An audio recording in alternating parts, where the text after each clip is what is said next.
again, and welcome to Custodians of Crafts by Subject Matter. I'm really excited you're joining us on this journey where we dive into the world of craft and fashion from angles you might not hear about elsewhere. We're all about exploring how heritage connects with modern business and sharing incredible stories from artisans across the global south. These are the voices and techniques that are shaping creative industries in really meaningful ways, so grab a cup of something nice and settle in. For those of you tuning in on Spotify, however, there's a quick heads up. We actually include some stunning visuals of the incredible places where our guests work.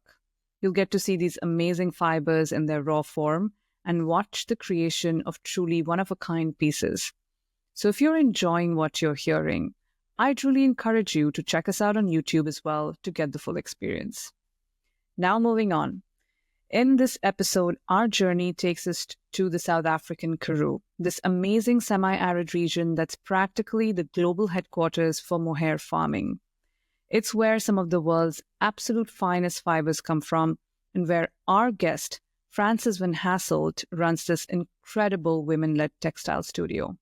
What makes Frances VH Mohair so special is that they're one of the only studios that work exclusively with mohair and create products that honor the entire life cycle of the Angora goats and their environment. In this episode, we get to explore how nature itself shapes every part of the design process for Frances and her team of artisans. It's fascinating because she shows us that true luxury isn't about following trend forecasts. It's about these exquisitely preserved craft traditions and working with nature's cycles. We also tackle a pretty surprising fact. About 80% of South Africa's mohair gets exported raw with barely any local processing to showcase what makes this fiber so special. Frances has done such impressive work in creating this inclusive, sustainable supply chain that fits perfectly with South Africa's textile ecosystem. It even earned her a Mandela Washington Fellowship. What I love most is how Frances takes us back to the very beginning of textiles, showing us that fabrics literally start with land and rainfall. I'm stoked to have you on our episode today, so welcome. Thank you. I feel very, very lucky and privileged to be able to share our story and a little bit of what we do. So thank you so much. And I've been dreaming of having this conversation with you on our podcast ever since I heard you at the Copenhagen Fashion Summit last year. And I remember your description of your work, the fashion ecosystem, which at its core starts with agriculture and communities and people working with hands and cycles of nature, was not only very informative, but also deeply moving. I'm especially excited because there is no better person, I feel, today to talk about mohair than you in the industry. So we're very privileged. Thank you. I managed to live up to the expectation. We're going to get started right away without wasting any time. So I'm going to quickly share the context of South Africa and the mohair production for whoever is listening. So for context, South Africa produces 51% of world's mohair supply, and it is especially in the region of the Great Karoo where you sign off from, Frances, which has the perfect semi-desert vegetation, making it the prime area for mohair production. And for our listeners, also, I want to expand a little bit on the Karoo. And I feel it's a little hard because it's such a beautiful place, but Karoo is a vast semi-desert region stretching across the 4 provinces in South Africa.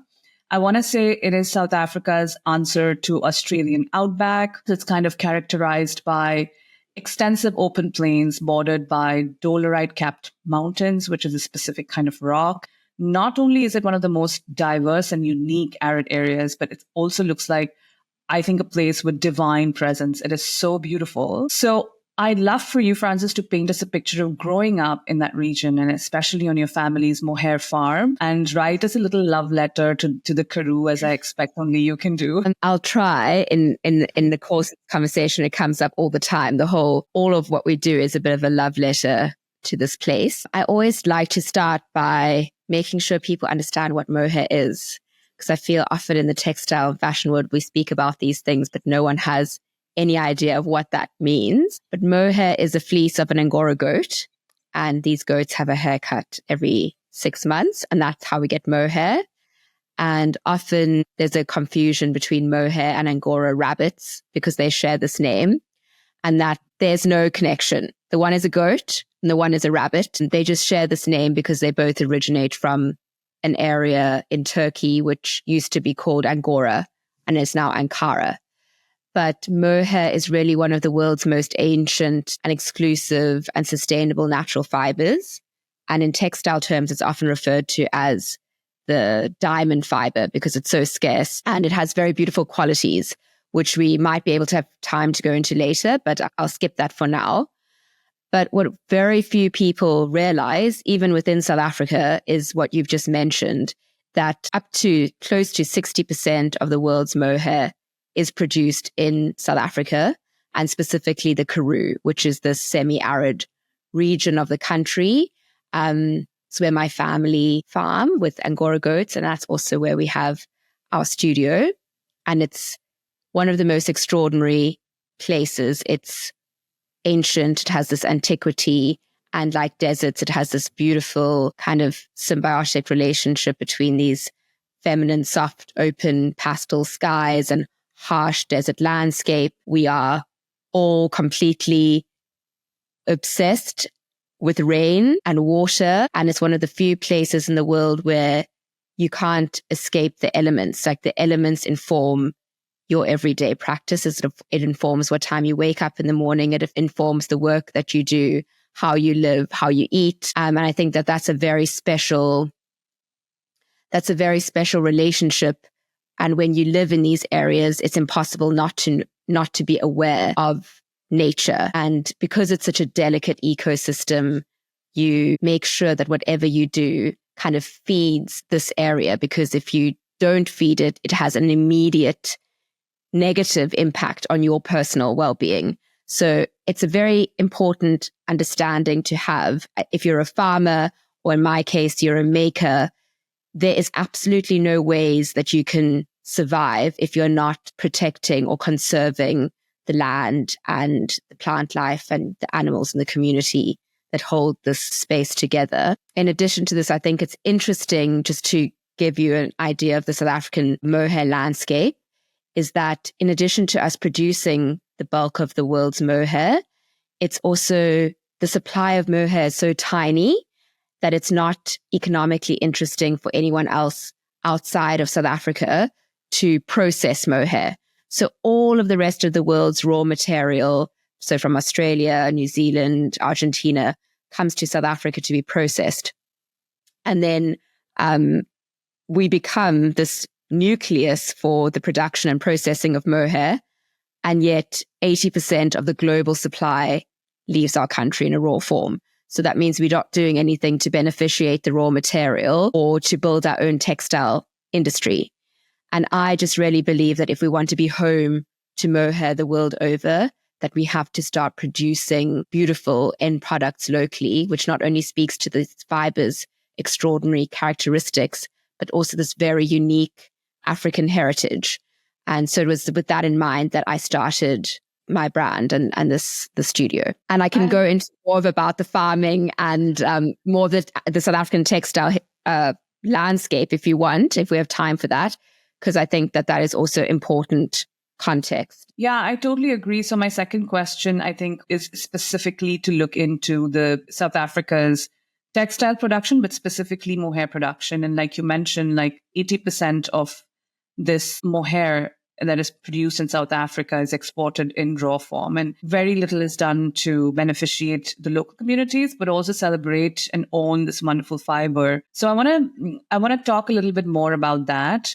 So mohair is clearly very important to the agricultural sector and the textile sector. And if we look at the international trade as well, a lot of mohair is going into China, I think, which takes up about 62% of the world's global imports, but almost 71% of South Africa's production. But there are several challenges, some challenges which I can preemptively kind of call out, specifically thinking in terms of structural challenges like transport and logistics, but also South Africa being this dual economy with one of the highest and most persistent inequality rates in the world. So how does all of this, you think play into the modern day production and consumption of mohair in the country? Well, it's very interesting. So firstly, I think that we can't talk about making anymore or the fashion industry without understanding the impact and the responsibility that it has to land level actors and environment and the communities that support and stem all of our fabrics. So I always like to start to talk about farmers and the ecosystem from where these fabrics and fibers stem from, because they're always excluded from these conversations, which I think is wild because we're obsessed with sustainability, regenerative practices, climate change, and all of these indicators happen at land level. And then we don't include these players in the conversation. So for me, I think that as a maker and as a designer, we have to start engaging with farmers and start to understand not only the challenges, but the nuances and the complexities of farming our fabrics. And to give you an idea, we're a really small industry, so under 1,000 farmers that farm within a small geographic area, which is the Karoo, which gives it an incredibly valuable role in the textile world, because we're one of the few fiber industries where you can communicate really quickly and affect change in a relatively short space of time. Whereas other fiber industries, they're geographically spread out. It's difficult to adapt to policies or traceability. So a prime example would be over 80% of mohair coming out of South Africa has the Textile Exchange Responsible Mohair Standard, which is the ethical and sustainable certification for mohair in the world.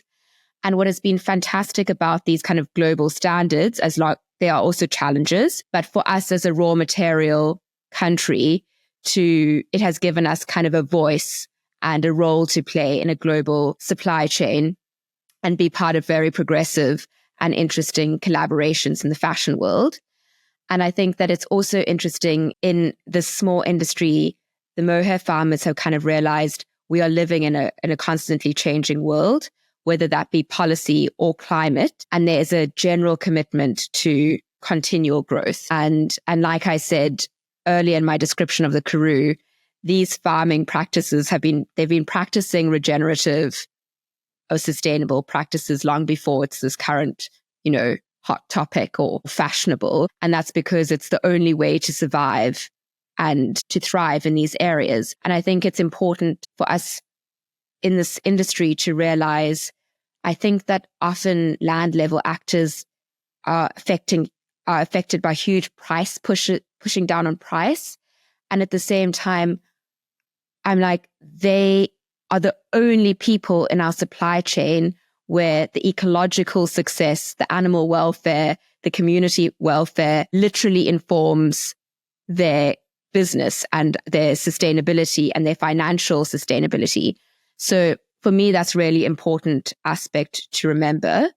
And then when we look at the South African textile landscape, as you said, there's a lot of inequality, there's a lot of unemployment, and we also have, unfortunately, crippled formal textile industry. And so because we are producing some of the world's best fiber in the world, we don't have the facility necessary, even if we wanted to, but in the way that luxury fiber gets processed, we don't have those facilities here. So a lot of it goes to Japan or Italy because that's where the luxury level fabrics get processed. But when I was building or starting to look at how do you build a business that works here, I intentionally didn't look at what we didn't have, like the problems, but made a brand or a business model that intentionally looked at what is the skill and the overlooked strengths that are unique to the South African socioeconomic or environmental textile landscape. But what do we have? We've got the best mohair in the world, produced under some of the most sustainable practices. We've got some of the only processing houses. And even though we don't have a formal textile sector, we've got so many amazing artisans that are highly skilled and they need to be employed and find work with their hands. And if you can combine all these things with excellent quality and design, you end up being able to produce something that can hold its own on any kind of world platform. And in our current world where everything is transparent and everyone is influenced by what they see, you have this opportunity to not have to worry because what you do is so specific to your environment and the skill set that you have there that it becomes almost impossible to replicate that anywhere else. And for me, that's a simple lesson that I would love to just continue to share, in that I worked in the fashion industry abroad and locally, and I did these beautiful residencies in Japan and Italy. And I was so frustrated about what I thought I needed to make and then the limitations of the local textile sector.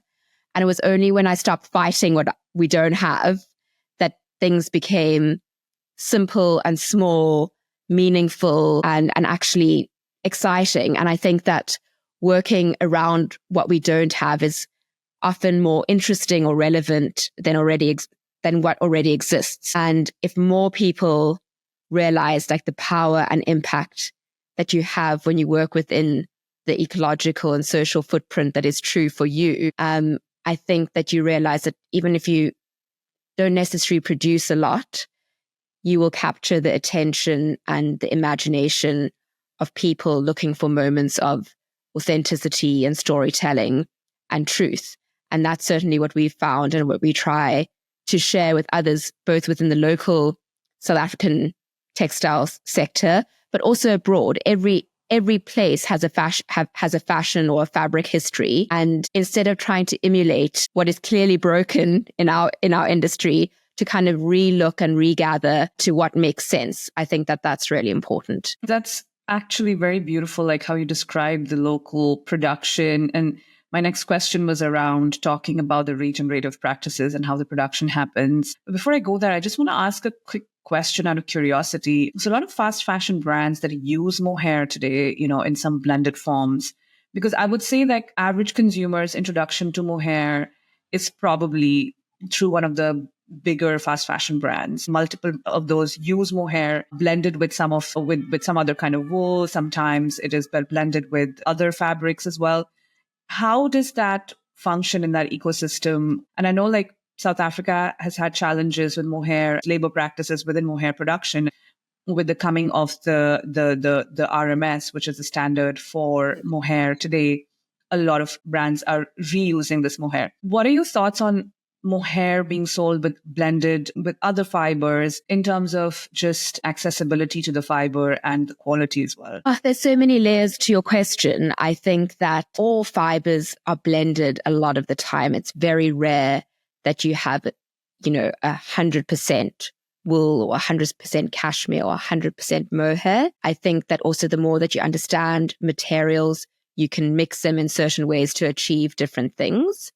But that's when you have an understanding of your materials, which is a very limited education in our industry. Mohair is interesting because it's not a wool, it's a hair. And if you think about it differently, it's very unique because every time a goat has a haircut, the quality of its mohair changes. So kid mohair is the first time a goat has a haircut. It's like a baby having a haircut. Super soft. It should be used on your skin. It's incredible. Feels like silk and cashmere.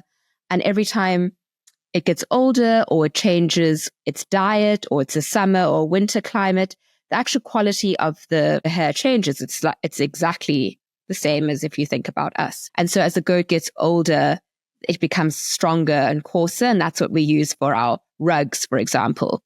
But because people, and it's not anyone is to blame, that I do a lot of work now in the educational space because I realize that mohair is not being taught in any of the fashion schools.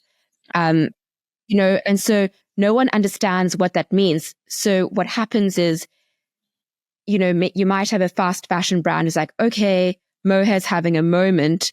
I'm going to buy cheaper mohair, which is the adult mohair because it's coarser, it's a bigger animal, it's stronger. You can get it for, many more years. And I'm going to make a knitwear jumper. And then the average consumer thinks that mohair is scratchy and itchy, but you're actually just using the wrong quality of mohair for a specific product. And that's what I really, really feel strongly about, not just for mohair, but in general, is that no one in our industry understands the materials of what they're doing. And so you continually source in the same way. So luxury fashions might continue to source kid mohair. But what that means, like I just said, is the first 2 times that goat has a haircut, and it can live for up to 12 years.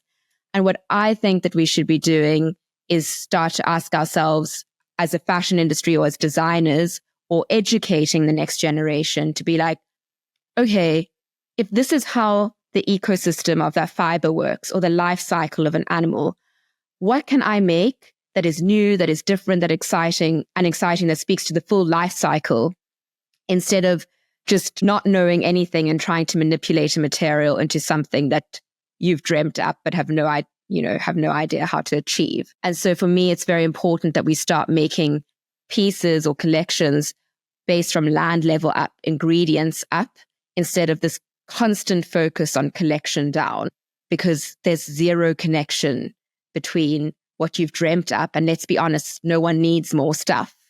But we keep educating back into the problem, in that I think design by definition is finding creative solutions to a problem, but our fashion education system is still teaching exactly the same thing, making students believe that their purpose is to create a beautiful collection for 90% of the time, and then the last 10% of their time running back to a fabric store, buying something, anything, in the hope that it will achieve their vision. And I think that when you can play around with materials and you can be like, oh, mohair can be this and it can be this. And if I mix it with, whether it's a synthetic, whether it's cashmere, you can create something. But I think that the problem at the moment is that there's no understanding of how to use materials to create an end product. Instead, there's a vision of an end product and then buying materials because that's what the composition should be, but you've got no understanding, and then the end product ends up being something totally different. Maybe the next question could be, what about the people involved? What is the purpose that drives you and your community? For me, because I know where the roots of the fabrics come from, you feel a strong responsibility to kind of make in a similar way. So what we do on the farm and in our studio, it's as much about the end product as it is about the origin, the makeup, and kind of the process. And what is interesting is that when you know this landscape, the fiber reflects the landscape from which it comes from, and all those qualities that you spoke about, in that it's unexpected, it has character, it has twists, it has turns, it has this beautiful ability to showcase light and color. And so in our work, for us to showcase the land and the animals and the hands that piece our work together, celebrating texture is fundamental to achieving this. So we get our mohair, we're really lucky, and it's not common practice at all. And so I feel very privileged to make from source to the end product. But we get our mohair from the farm, and then we hand wash it, we sun dry it, we hand open it, hand spin it, and then finally it ends up on the loom. And I work in a studio where we look out onto fields where there are goats, they're being born, we see them grow up, some of them, because there are many. We know the herdsman, we know when the rains come, we're inspired by the landscape around us. And then I work with a group of phenomenal women artisans. And what we do is we try and create textiles, various textiles that tell a story about the origin of this place, and at the same time try to use the natural environment to inform every stage of our process.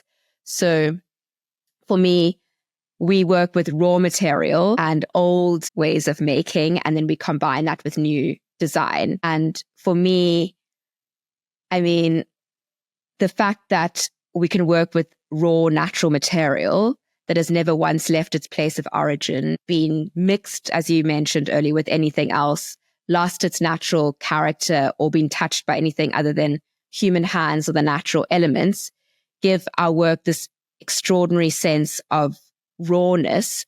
And it makes that every section of the yarn or the weave is impossible to replicate. And like the landscape, the work kind of captures the heat or the curl or the hands, and it's a composition of a moment. So everything we do it's a feeling.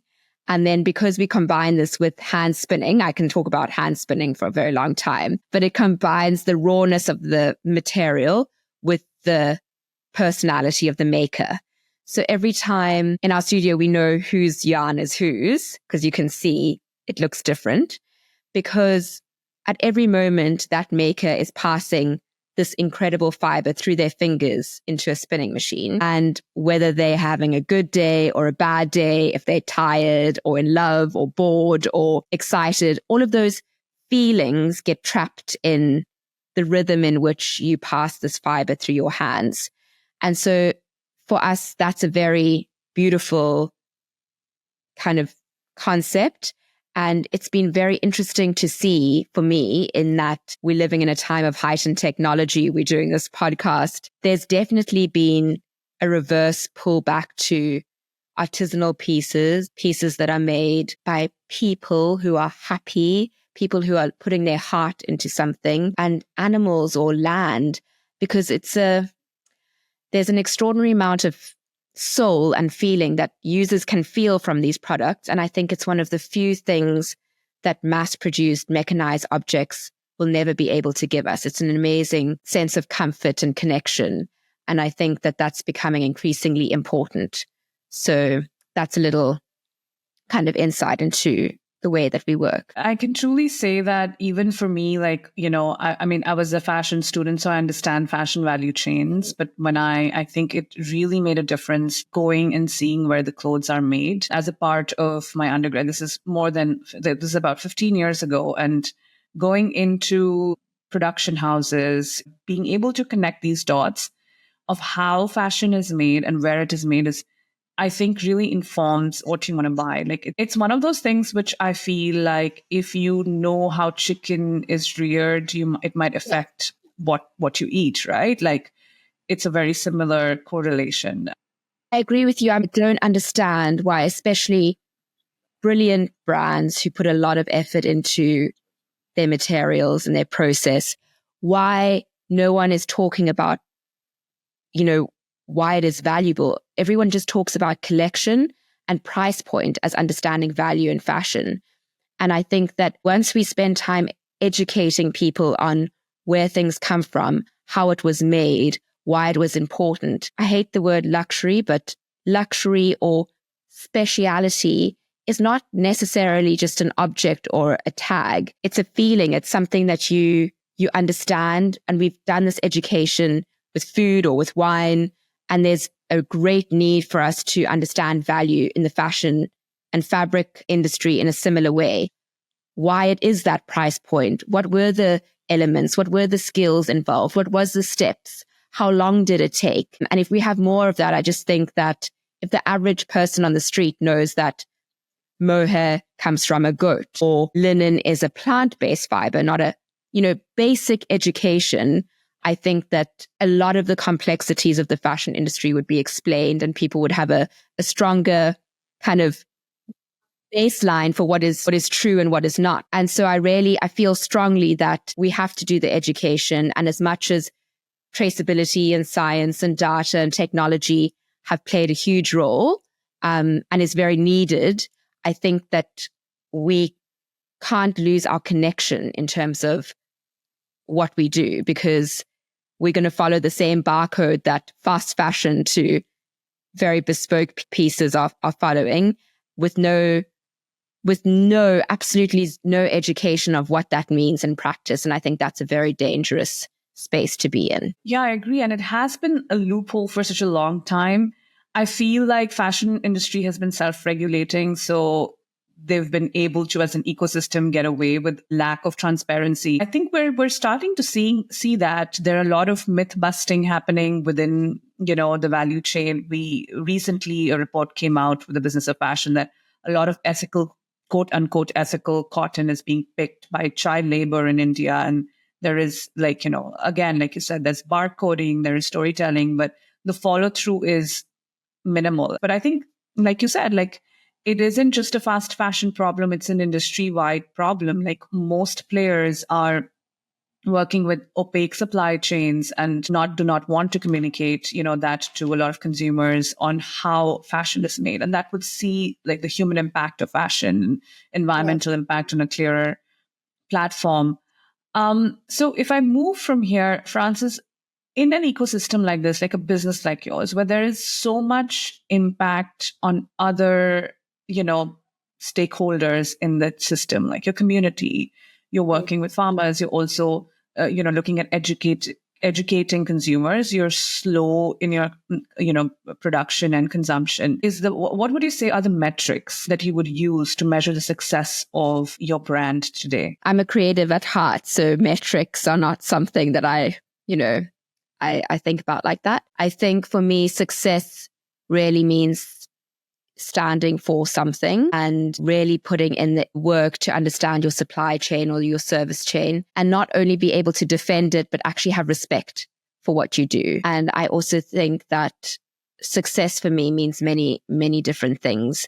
The first being that people have a basic education of where things come from and where they go. And it's so funny that we're working in this industry, but some people who have been working in the fashion industry for years still don't know the most basic things about materials or their supply chain. And I think that is, I know I'm talking about my business, but my business also, we're all connected. I don't think it's wise to just consider yourself an island. I think we all want and we all need the business, the industry, the ecology of fashion and textiles to thrive. And I think for me, sustainability would be permanent or sustainable employment for artisans.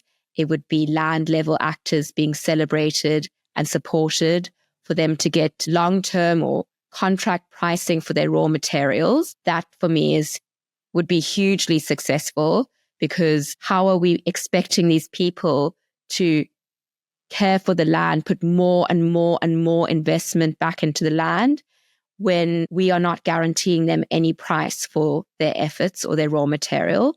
So that would be a huge win.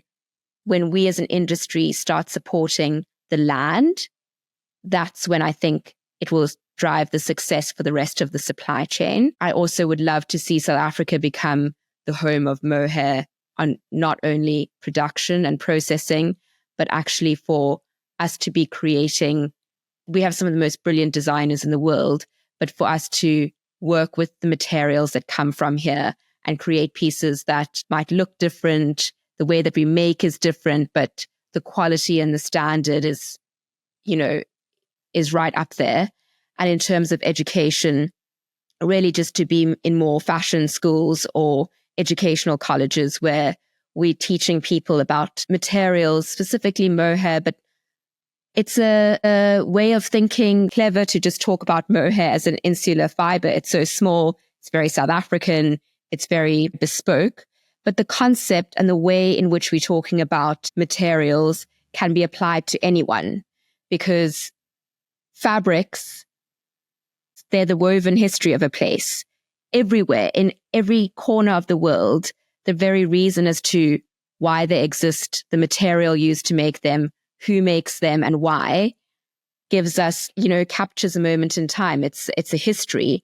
And I think that success for me would be educating the next generation on not only like the privilege, but the responsibility that they have to make and conserve and to preserve these histories and these ecologies. And I think if we can go back and answer those questions as to what is the relevance of us making in this way, that would be, for me, it's not a metric or anything, but that's what we try and do in our tiny little studio in the Karoo, is just trying to create a little example of what it looks like when you're just working that in an area, in a desert, making a small amount of pieces that make sense and that serve your environment, that serve your community. And it's incredible that when you do that, it always blows my mind at how small we are and the amount of, feedback or interest we get in what we do. And I think that it's a model that is scalable. It's small enough that you don't feel paralyzed. You can go out there and do a similar thing. And I think that is really important. And I hope that it forms a larger kind of thought process for people. So my next question was to see what your vision, I don't know if you do visions for 10 years or not, but I think, you answered a lot of that. But if you have anything to add in terms of your 10-year vision for your brand, what would that be? I think that my vision is, to be part of a larger conversation, both locally and ones like these, in that our principles and philosophies of making form part of this larger ripple effect of change and this general movement back to agriculture and ancient knowledge banks and kind of foraging your threads, making without wasting. And I hope people creating more pieces that capture this much needed and very much collective feeling of home, things that are soft and safe and familiar and comforting. I think that is really important. And that's something that we as an industry can give people, which will be so useful and valuable. And I think that for me, the biggest work that we do in our studio and in what we say and how we present ourselves comes back down to education. And for me, that's the biggest responsibility we have. And I feel very strongly about this. I think that if we don't educate, then no one will know. If we don't talk, then it's on us. We have the responsibility. And an example of this would be that I was teaching a brilliant, beautiful, amazing masterclass of textile students. So they've been doing it for like 6 years. And they stopped me halfway through and they said, "I'm so sorry, but what is a herdsman and how do you spell that?" Wow. And I just thought, anyone can be a designer. You could be a shit designer or you can be a brilliant designer. But how few people can lay claim to being a herdsman? It requires a deep connection to animals, to understanding weather patterns and signs of distress. And it is such an important role in our supply chain. And yet how often are these voices or these people in the room for policy or explained when we're teaching about them, about fashion? And so how are the next generation of makers or consumers or policymakers going to realize that their choices have an impact on herdsmen when they don't even know they exist, let alone they're dependent on this kind of, supply chain. So for me, that's really important for me. And I mentioned this, I think I did it in that talk in Copenhagen, but there was such an interesting gathering of farmers in South Africa when the question was asked, why do you do what you do? Which is a good question because it's basically, gambling with elements and gambling with not knowing what you're going to get for your raw material. And the answer back was, they're wanting to leave a legacy, and the footprint on our land is our legacy because it documents what we've done with it under our custodianship. We don't own it. We are there to improve it and leave it a little bit better. And I think if that kind of thought and way of thinking was scaled into the rest of the industry, that's when we would start seeing kind of self-driven and regenerative change.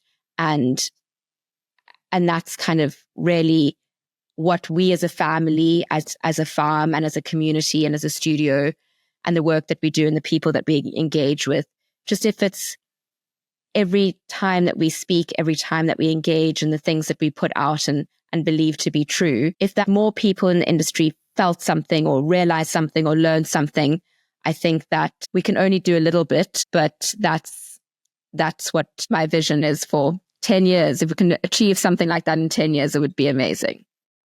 Any mentors as a designer or an entrepreneur, I think it's a bit open-ended that, who have guided you, who have had impact on what you do and how you do it, or friends who have been a support system in the process?